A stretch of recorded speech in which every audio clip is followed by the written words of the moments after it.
Hello mga kamaring! For today's video ay magpiprito tayo ng tilapia.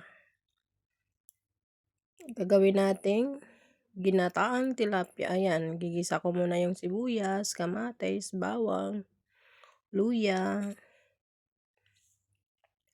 At pagkatapos nun, ilalagay ko na yung pritong isda.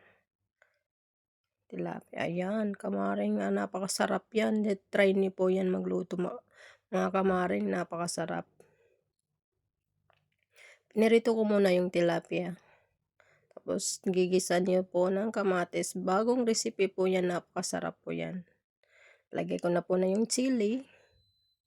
Hindi siya marami, hindi siya maanghang.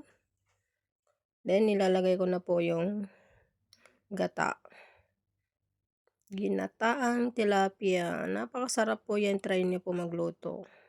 Bagong recipe po yan. Mapapadami kayo ng kanin dyan.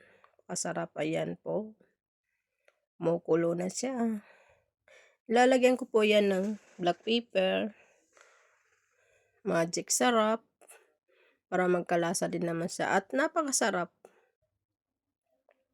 Mapapadami ka talaga ng kanin mo. Mapapawaw ka. Try niyo po yan. Napakasarap na ulam.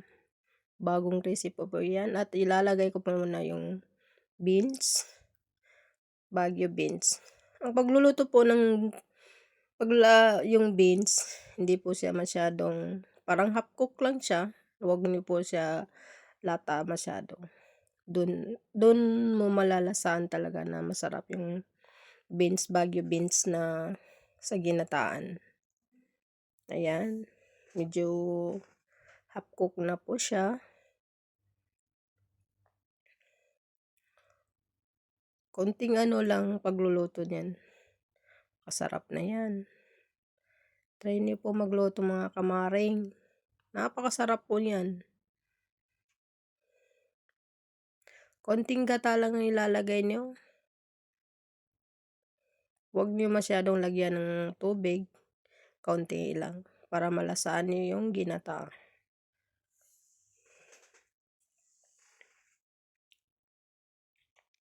Halo-haluin ko na lang yung ginataan at ilalagay sa taas ng tilapia para magkalasa din. Katapos, ayan, ilalagay ko na po sa tupperware. Ayusin na lang paglagay sa tupperware para hindi siya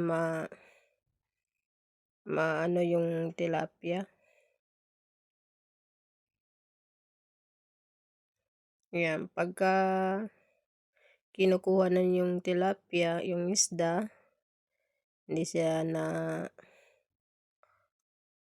maganda yung pagkakuha.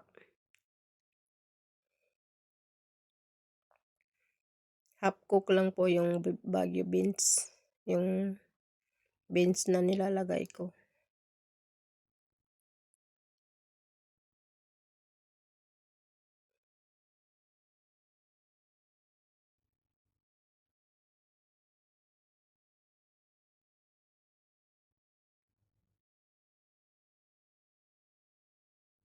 Ayan, ilalagay ko na yung sauce niya. Konting sauce lang. Yung gataan niya.